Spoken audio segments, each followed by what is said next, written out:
You're so welcome. We love having you here with us. And I'd love to encourage you as well to not just rush off at the end, but to hang around with us, get a free coffee. I'm aware you probably got the most absolutely epic lunch in history planned, that the oven is full, and I know you're excited and I feel it. But wouldn't it be awesome if at the end of today, you went home and you're able to look back and say, I went to church today and the worship was epic. The speaker, average. But then I decided that I wouldn't rush off. I'd hang around, and I just connected with some amazing people. I got to know some people I didn't know, and that was actually the best bit of my Sunday. Wouldn't it be great if we're able to say that? So please do hang around afterwards, chat with some people, make some friends. That'd be so good. Easter it's my favourite. It's absolutely my favourite. I think that sometimes we get it overshadowed by other celebrations like Christmas and the World Cup, big Christian holidays.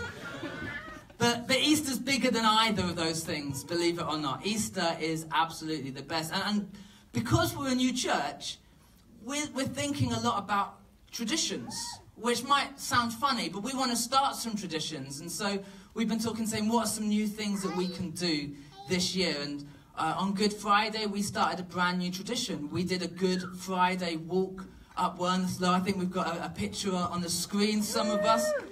And it was so nice. We went up and we could look out over Stockport, over Manchester, and we shared communion together, and we prayed, and Helen hid loads of chocolate eggs, and all the kids went out searching and did an Easter egg hunt, and it was such a great day.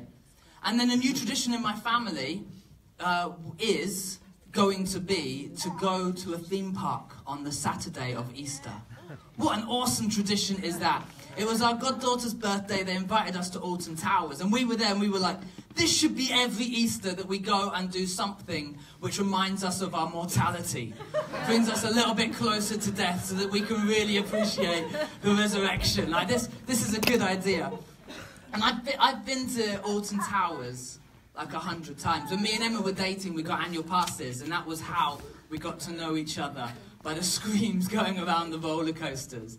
And I've been on every single ride there, I thought, apart from one, which is the Wicker Man ride. Has anyone been on the Wicker Man ride? Have you heard of the Wicker Man ride? Has anyone done it? So all I wanted was to go on this one ride, and it's the first wooden roller coaster in the UK to be built in 21 years. And it's the first one anywhere ever to be built using wood and fire. Which kind of makes sense why they've not been doing this so much. And you get there, and there's this huge statue made of wood and straw, and it's just got smoke billowing out of it, and it just looks absolutely epic. It looks so good. And I'll be honest, I could just take or leave every other ride in that park. I just wanted to go to that one ride. It was all I spoke about all day. And the queues were crazy. It was 2 hours to wait. And when you've got a 3-year-old and a 7-year-old, they ain't waiting 2 hours for you to go on the Wicker Man ride. And as we kept checking the app, and it was going up and it was going down. And the thing is, I would have gone and I would have paid to have just gone on that ride. But it's not how it works at Alton Towers. If you've ever been to Alton Towers, the way it works, you can't just go and choose one ride. You have to pay for access to the park, and then you get all. You can't just say, I want to just do this one ride. You either get all of them or you get none of them. And that's what I want to talk to you about today, this idea of all or nothing. All or nothing. That's the title of this talk. And I think that all or nothing can take you by surprise if you're not expecting it. Like when you're at Costco and you're walking around, you get the munchies, and you're like, I just want a packet of prawn cocktail crisps. And you go along and they force you to buy every single packet of crisps in the world in order to get that one that you wanted. I don't even like Ready Salted. I've got to buy 24 packets. Ready Salted, they've got no flavour. Amen.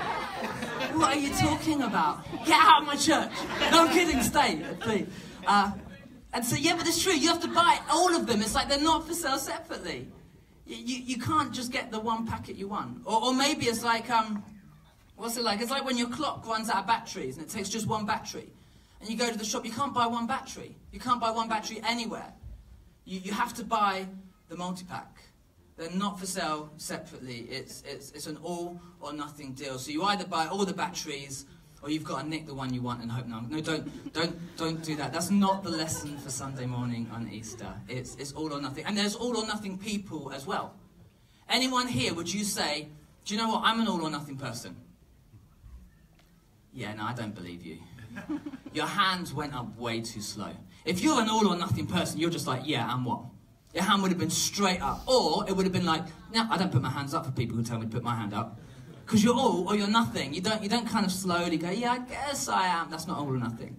I was on BuzzFeed earlier this week, and they did a test to show whether you're an all or nothing person. And it was on BuzzFeed, which means it has to be true. So this is some of the ways that you could find out if you are actually an all or nothing person. The first one that they say is when you go out.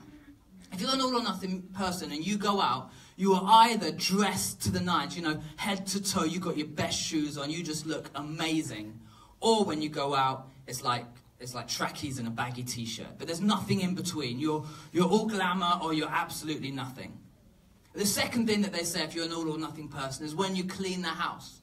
Either you haven't made your bed for days, there's like fungus growing off your room and it's just nasty, but you just don't even care because you can't be bothered. But then there'll be one day you wake up and you're like, I'm cleaning everything. Every crevice, every nook, every cranny with my toothbrush. Like you're getting in everywhere. Like it's all or nothing. It's either not cleaned at all or it's cleaned completely. Another one is working out. Are you the kind of person who is either like you're going to the gym every single day for 2 hours, you're dressed in all the gear, matching logos, the works, and you're there all of the time, giving it your best exercises, or you just haven't worked out for ages and ages. In fact, Sam Hawthorne, wow, thanks. Or, in fact, what BuzzFeed says is this is how you know you're all or nothing. You're either in the gym every day for 2 hours, or you're in the shower eating cake. How, there's so much wrong. How do you even get to a point in life where you're in the shower eating cake? Like, it doesn't even logically make sense. And how do you explain that to your wife? If she comes in and you're there and you're just like, yeah, so that's it's weird. That's how you know, apparently, according to BuzzFeed, that you're an all or nothing person. But here's the point. Here's what I'm really aiming for. This is what I wanted to talk to you about. I think that Easter's all or nothing as well. That there's something about Easter where it's everything or it's absolutely nothing. You know, when you hear the story of Jesus, when you believe in Jesus, it unlocks so many amazing things. It gives us hope. It gives us joy. It gives us confidence. It gives us salvation. And when it comes to this story, you can't look at God and Jesus and Christianity and these amazing things and say, well, I want that bit, but I'm not too bothered about that bit. I'll just take this bit. I'll just take heaven. I'll just take the belief in hope. I'll just take this bit and leave the rest. It's all or nothing. Yeah. It either all matters and it affects everything, or none of it matters and it affects absolutely nothing. So I want to look today at a chapter in a book called 1 Corinthians. If you've got your Bible, you can find it. If you haven't, then you can sit there looking awkward. No, don't do that. I put it on the screen for you. It's fine. It's going to come up any second. We're going to find a book called 1 Corinthians chapter 3. And there's an early Christian guy called Paul. And he is writing to a church in a place called Corinth. And this is his idea, that Easter is all or nothing. So if you find it, I'm going to read it with you. Verse 3, he says, I pass on to you what was most important and what has also been passed on to me. So what he's really just saying is like, pay attention, listen to what I say. This is the most important thing. Christ died for our sins. As the scripture said, he was buried and he was raised from the dead on the third day, just as the scriptures said. You see, what Paul in this chapter, what Paul thinks, what he has to say is this idea that Easter, the Easter story, as it is described right there through Jesus, that it's all or nothing. There's either the central thing, the most important thing that gives you everything else, or there's nothing else. That either you believe in Jesus, you believe that he died and he was raised from the dead, or you believe in none of this. And I don't know where you're at today. And maybe you're here, and the truth is, like, you love some of the bits of Easter. You love the eggs. You love the chocolate that we've been celebrating. But when we actually start talking about Jesus and resurrection, there's something inside of you that's like, well, I'm just not even that sure. You know, like, I'm not even sure that this is true. This doesn't really make sense. You know, I was reading a scientific journal this week, and there's no story. I just wanted to tell somebody I was reading a scientific journal because it made me feel really intelligent. I was reading a scientific journal, and in this, it was talking about Easter. And it was saying, well, what if Jesus didn't really come back from the dead? So maybe Jesus died on the cross, and then what actually happened was people saw, like, his spirit. The spirit of Jesus, you know, like ghost Jesus, like, woo, like the spirit of Jesus went and spoke to different people. And maybe you think that. Maybe Jesus died and it was his spirit which rose and spoke to other people. But I think there's a problem with that. As I was reading, I was like, there's an issue with this, because, like, how do you explain the disciples that went and wanted to see his hands and his feet? How do you describe the time that they spent together and they walked and they ate together? And how do you describe and understand the fact that the tomb was empty? It doesn't really add up. It solves a problem that you might not believe in the resurrection, but it creates more problems. Or maybe another one that I've heard a lot is Jesus was on the cross, but he didn't actually die. He never really died. Have you heard this one? That he fell into a coma. He was, like, just really, really hurt. And he fell into a coma on the cross. And then they took him down in a coma to the tomb. And this makes some sense, I guess. But there's problems with this idea as well. You see, the Romans were really, really good at killing people.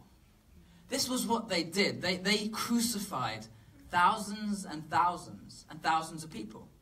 There's a story about one time when they'd crucified so many people, they ran out of trees.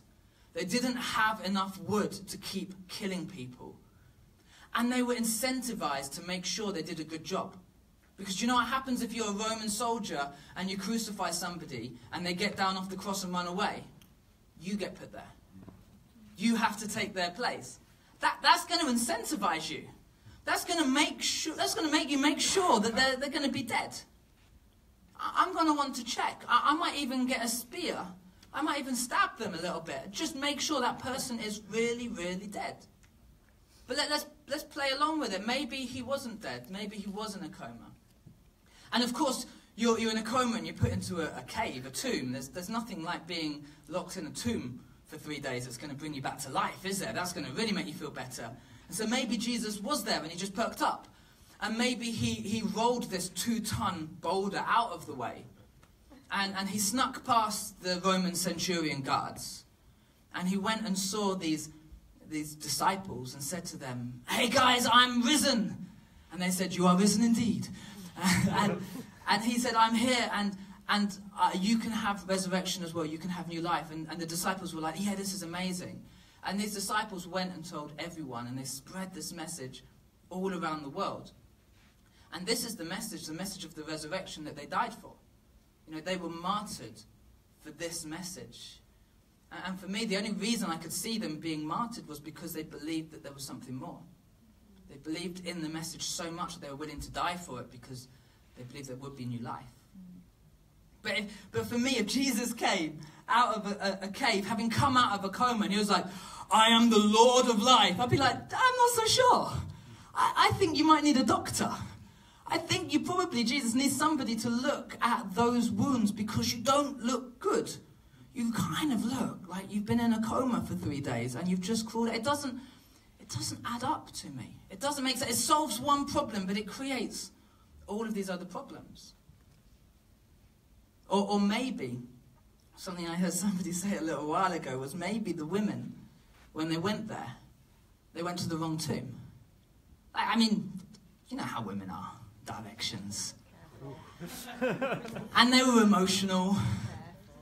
And the sun was in their eyes, and Emma's look. Okay. While I'm on the camera, I just want to say that sexist jokes are never funny. that we shouldn't make fun of women or anyone else other than ourselves is really the truth. But maybe they did go down and they found the wrong tomb and there was a fresh tomb being prepared. It's what I've heard. But even this doesn't make sense. Because even if they went to the wrong tomb and Jesus' body was still there buried in the right tomb, this movement explodes across the world. Like millions, billions of people start following this Jesus. And people are getting frustrated and offended left, right and centre. Do you not think that the Jewish authorities would have said, hey, do you know what, we could just go and check it out ourselves. We could just go and look at the tomb ourselves. Of course they would. It doesn't make sense. We try and solve problems, but we create more problems. And I think the reason we want to solve this problem is because for lots of us, deep down, at the core of ourselves, is the real belief that we believe in science and not magic. You know, the Easter Bunny was great when I was 5, but I'm now 36 and I've grown up and I now understand more. And I just don't believe in magic. And I understand like that there was this big bang, that something happened and then life started and evolution, and Darwin explains it all, how we started as slugs and then we all became hipsters, and that was like the peak of evolution to date. And it's been going like this ever since. And I understand how science works now. And I've studied this, and I've looked and researched how many people have come back from the dead, and I can't find anyone. And I don't believe in magic, so it can't be true. And I'll be honest, I get that. I really get that. I thought like that for a long time. That is exactly what I would have said. And this is the conversation that I see really on Facebook. This is the conversation that I think people, if they're honestly talking about Easter, are having at school. And maybe you're here and you're like, do you know what? I became a Christian and I was buzzing and I was told I'm going to heaven and I thought everyone would be happy with me. And now they're bringing up stuff about priests and children, and it's awkward and it's hard, and they're telling me about the Inquisition, and that's ugly, and people are telling me that the resurrection isn't even real, I'm not even going to heaven. Like, what's the point? What's funny is in this letter to the Corinthian church, that's exactly what's happening. We think that these thoughts are new, but this is the exact same conversation that was happening in the Bible to the church. These guys have become Christians, and everyone around them is like, but you know that resurrection is impossible. You know that it doesn't make sense. You know that it can't add up. And then I'm writing to Paul. They're like, Paul, what was the deal here? What's the deal? You told us that Jesus came back. You told us that it was all good. What happened? And Paul writes to them. And he says, in verse 13, he says, everything hangs on the resurrection. He says, for if there's no resurrection of the dead, then Christ has not been raised either. And if Christ has not been raised, then all our preaching is useless, and our faith is useless. And we apostles would all be lying about God. For we have said that God raised Christ from the grave. But that can't be true if there's no resurrection of the dead. And if there's no resurrection of the dead, then Christ has not been raised. And if Christ has not been raised, then your faith is useless, and you are still guilty of all of your sins. In that case, all who have died believing in Christ are lost. And if our hope in Christ is only for this life, well, we're to be more pitied than anyone else in the world. He says it all hangs on the resurrection. Without the resurrection, we have no faith. We have no hope. All of this, everything that we do here, is smoke and mirrors. It's illusion. It's delusion. It's lies. It's just wishful thinking. It's nothing. It's either everything or it's nothing. And whatever we believe, there's consequences. And I've been thinking about this, and I just want to unpack what I think some of the consequences are if we come to a point of decision and say, you know, we don't believe in the resurrection. I think that has massive consequences. See, I believe that if you don't believe in the resurrection, the first problem that we find is that there can be no hope. Without the resurrection, there's no hope. If you've got a loved one that you've lost, or if your friend, their mother passes away, you can't say to them, well, you'll see them again. You can't say to them they're in a better place. You can't say to them there's more. If your friend is struggling, they're going through cancer, you can't say there's a purpose. You can't say that it's going to be okay. You can't say that even if the worst happens, you'll be all right, because that's just wishful thinking. That's just blah, blah, blah. It's just words. It's not real. If there's no resurrection, there can be no hope. The second problem I think we have is that if there's no resurrection, if this is all smoke and mirrors, then there's no meaning. You know, we live on this amazing, incredible world. We travel at 67,000 miles an hour around this sun. We rotate at 1,000 miles an hour, and we wonder why it gets windy some days. This world is phenomenal. It is beautiful. It is gorgeous. And you might look at the vastness of creation, or you might look at the intricacies, the beauty in the details. But it means nothing. It means nothing. Let me put it like this.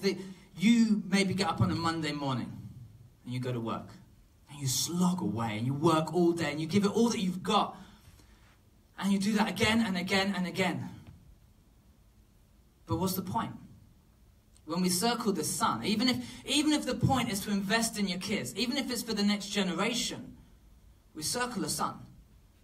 And the sun isn't going to be healthy forever. There's going to come a day when it's going to become a red giant, and then all of the water on our planet evaporates and everything is destroyed. What's the point? Leo Tolstoy is a famous author. He wrote War and Peace.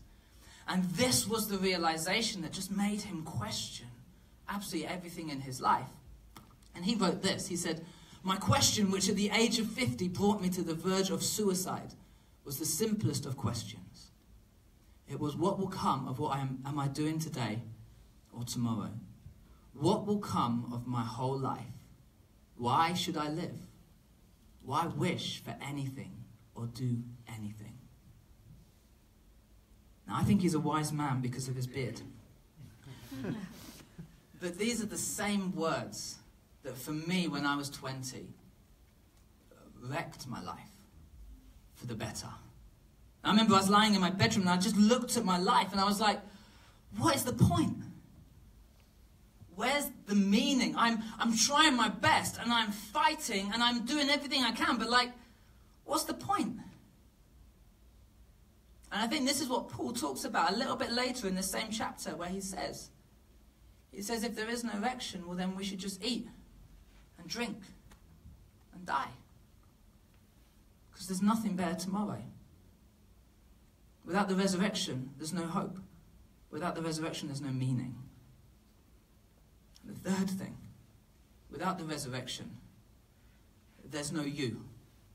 You might be like, well, that's a bit far-fetched. What kind of an argument is that? There's no you.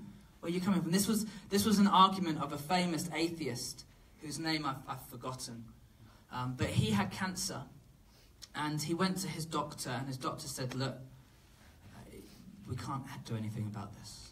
We can't cure you. You're dying. Your body has got cancer. And he turned around to his doctor and he said, I don't have a body. I am a body.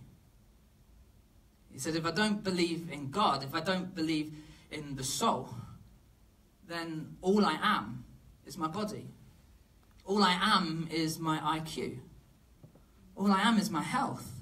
All I am is my diagnosis. All I am is the environment which has created me. I'm just a body.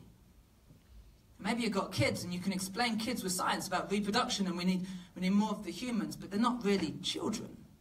They're bodies that have been made out of bodies. We're just bodies. Some of you, you're looking at me, you're like, dude, this is dark. I thought this was supposed to be a celebration. This is Easter Sunday. I should have gone to that church with the hymns. Like, this is really, really dark. Guys, like, can we get out of this talk at this point? And there's more. There is more to come. But it will get better, and there will be more light, at the end of this tunnel. But without the resurrection, we lose our hope. We lose our meaning. We lose our identity. But I also think that the desires, the longings in our life, they make absolutely no sense for us either.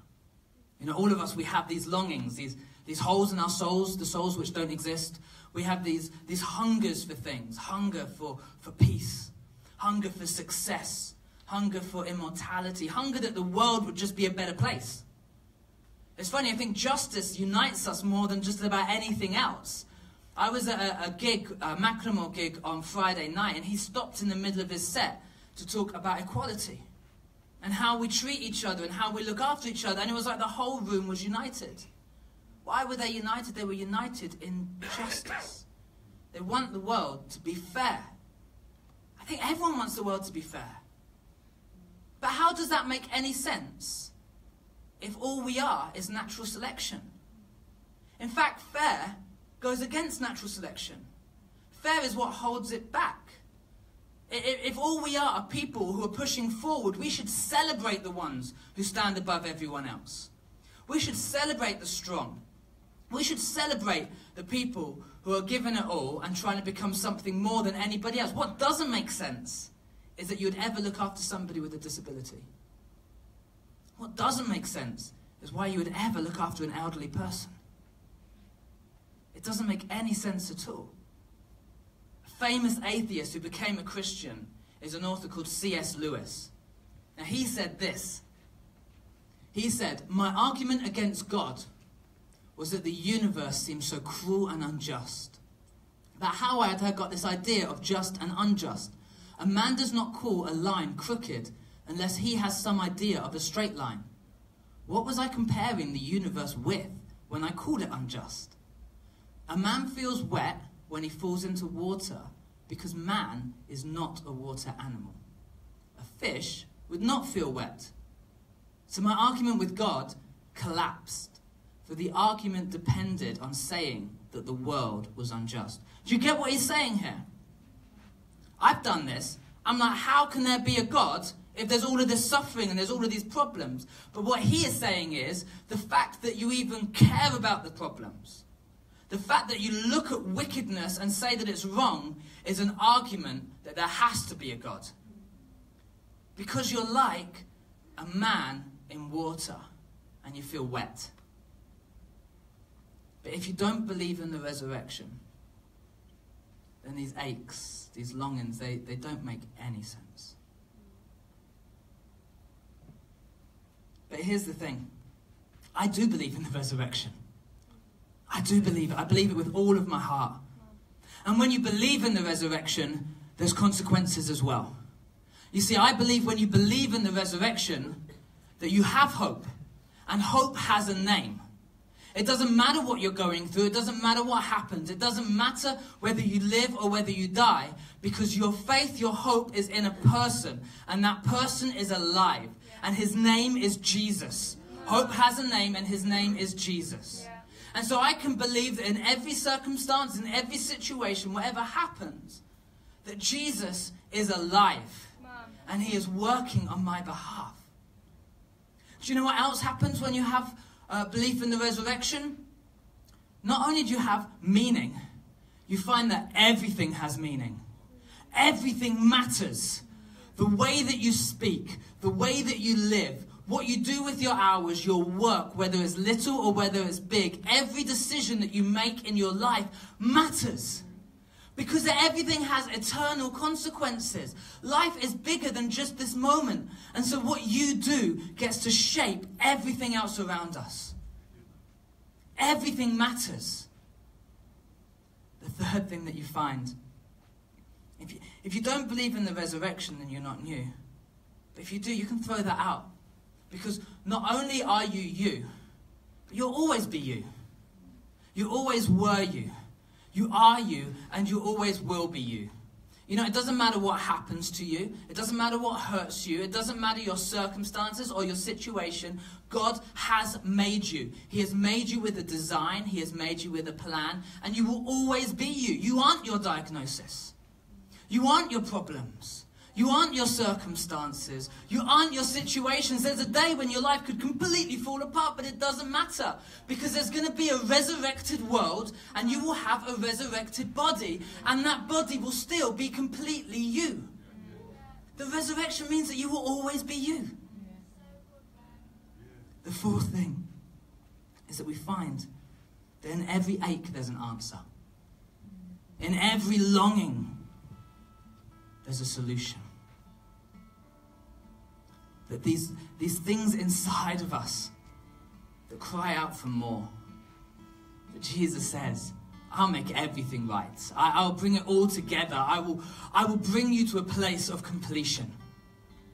I'll wait as long as it takes, and I'll get you there. And whatever hurt it is that you feel, whatever it is that you're in your life, I'm missing this. It's like, even if you don't see it, there'll come a day when I'll bring you back. And you will experience it. And you will live for an eternity. And I imagine us eternity in the future looking back, I don't even remember that stuff I was going through. It's like, it's nothing. It's gone. It's in the past. Because we'll just be so in love, so in life, so in joy. We'll be full, and we'll be us. And you could be here and you could be like, well, obviously, I'd want to choose that second list. That second list is way better. You're like, I see what you're doing here, Ben. Bravo, thanks for painting my beliefs like that. That's kind. I came here open and you ripped my beliefs apart. And do you know what? You misunderstand me. I don't think you choose the second list because it's better. You don't choose the I could make up a list. I could be like, if you believe in Jesus, then you get free pizza every Thursday. And when you come back from the dead, we'll all grow like amazing wings and we'll be like badass or something. I can make up the best perks. That doesn't make it true. Just because something's better doesn't make it right. Horrible and unnerving doesn't make it untrue. That's not my point. I'm not saying make a decision because the list is better. What I'm saying is you need to understand that it's all or nothing. That you either get all of this or you get none of this. This is the decision that I had to make when I was alone in my bedroom 16 years ago. And I was lying there and I was like, God, I can't even make this decision quickly. Because if I believe in you, it changes everything. If I believe in you, there's nothing that cannot be changed. There's nothing that can be left unturned. If I believe in you, it affects my time. It affects my relationships. It affects my comfort zones. It affects the way that I'm going to grow. It's going to affect the stuff that I don't actually want to look at and deal with in my life. This is going to affect my money. This is going to affect my friendships. This is going to affect my family. This changes everything. Or you can let it change nothing. But there is no in between. There is nothing that is sold separately. You get heaven, you get resurrection, you get hope, you get meaning, you get identity, or don't take any of them.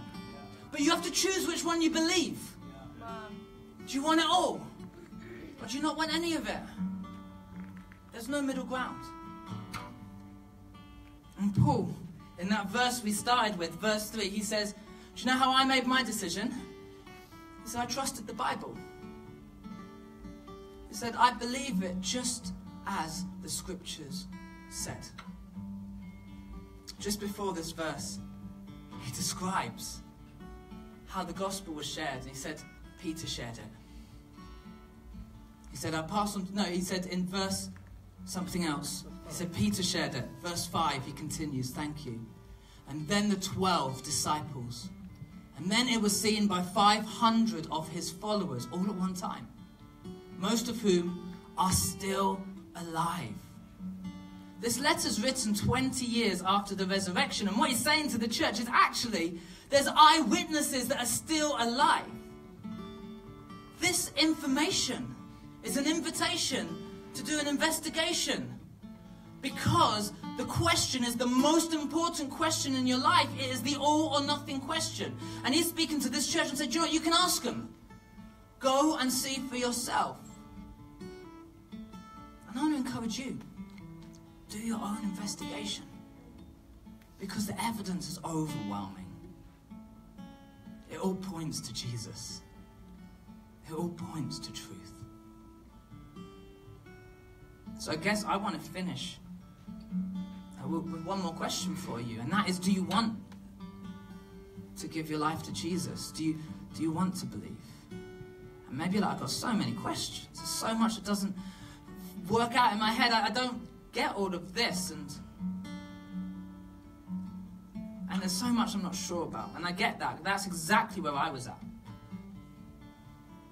And I prayed a prayer, and I made a decision not knowing it all, because, like, let's be honest, who does? But it was a step of faith.